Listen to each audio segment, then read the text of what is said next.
তো আসসালামু আলাইকুম অল এভরিওয়ান, আশা করি আপনারা সকলে ভালো আছেন এবং সুস্থ আছেন। তো এখন ঈদের মৌসুম, সামনে হচ্ছে ঈদ। তো গাইস আজকের ব্লগটি অনেক ইন্টারেস্টিং এবং অনেক মজা হবে। সো গাইস আমরা চুল কাটতে চলে যাব হচ্ছে সেলুনে। সো চুল কাটা নিয়ে আজকে একটি ব্লগ নিয়ে এসে পড়লাম যে কেমনে কি করব। পরে এখানে জুতা টুতা পরে আমরা চলে যাচ্ছি হচ্ছে এখন সেলুনের দিকে। রিপনের আমি জুতা এক্সচেঞ্জ করে নিয়েছি, সে নিচে আমার জুতা পরছে আর আমি তার জুতা পরছি। সো গাইস আমরা এখন লেটস সি, আমরা চলে যাচ্ছি রান দা ওয়ে, সো সেলুনের দিকে। সো গাইস সামনের দিকে রাস্তা মনে করেন অনেকে আপনারা সাব্বিরের বাসায় এসে, সাব্বিরও বলছিল আমার সাথে চুল কাটবে। সো গাইস সাব্বিরের বাসায় এসে পড়ছি। পরে এই যে সাব্বিরদের শোরুমে নাকি সাব্বিরকে নিয়ে চলে এসে পড়েছি স্বপ্ন প্রশিকা মোড়ের স্বপ্নে এসে পরে কেনাকাটা করলাম। একটা চিপস কিনলাম, খিদা লাগছিল অনেক রাতের দিকে আর কি। সে তো চিপস নিয়ে, চিপসের দাম 20 টাকা। সো এত কম দামি একটা চিপস খাইছি কারণ আমি গরিবস। সো গাইস চিপসটা নিয়ে আর একটু ঘোরাঘুরি করতেছিলাম কি কি তুলছে ঈদের মৌসুমে। তো গাইস অনেক কিছু অনেক অনেক সুন্দর আইটেম তুলছে।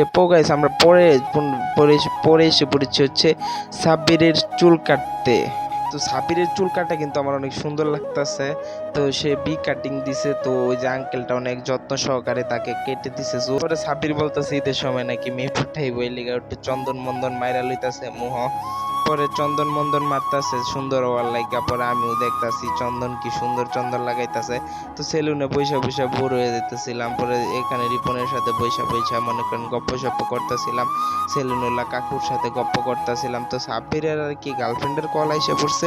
তো সাব্বিরও কি সুন্দর তার সাথে কথা বলা শুরু করছে। সরি সো ভুলভাল বলে ফেলেছি। তো সাব্বিরের বাবা আর কি কল দিয়েছিল, সাব্বিরের বাবার সাথে সাব্বির কল দিয়ে কথা বলছে যে তুমি এখনো কোথায়, এত রাতে তুমি কোথায়। পরে তার বাবাকে তিনি বলছে, সে বলছে আমি বাবা এখনো সেলুনে চুল কাটতেছি। পরে আর তার বাবা কিছু বলে নাই। পরে গাইজ আমার পালা আসার সময় আঙ্কেল চলে গেছে পান খেতে। বলেন তো কেমনটা লাগে। তারপর আমি কিছু না বলে চুল কাটার জন্য বসে পড়েছি।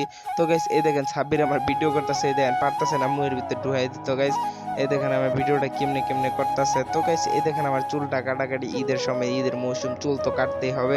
সো গাইজ এই দেখেন কত সুন্দর করে আঙ্কেল আমাকে যত্ন সহকারে কেটে দিচ্ছে। সো গাইস সাব্বিরের দেখা দেখি আমিও বলতেছি যে আমিও একটু চন্দন মন্দন মাইরা লই, চন্দন তো আর চন্দন মন্দন মাইরা লই। পরে মুখে মাইরা লইছি গাইস, সব কিছু মাইরা লইছি কারণ চুল তো মনে করেন 3 মাসে মনে হয় একবার কাটাও আমার, এত বেশি চুল কাটো না। সো গাইস চুল মুল সেট করে এসে পড়েছি আমি আমার বাসায়। তো এখানে ফ্রিজ করে রাখছি কারণ এখানে আরো মানে চুল কাটাটা দেখতেন। তো গাইস আশা করি ব্লগটি ভালো লাগে। ক্যাপচারও নাই আমার কাছে, আর ক্যাপচার নাই। তো গাইস আজকের ব্লগটি এই পর্যন্ত, আশা করি ভালো লাগে। লাইক এবং সাবস্ক্রাইব করে দেবেন এবং আমার পাশে থাকবেন, বেল আইকনটি যাবে দিবেন।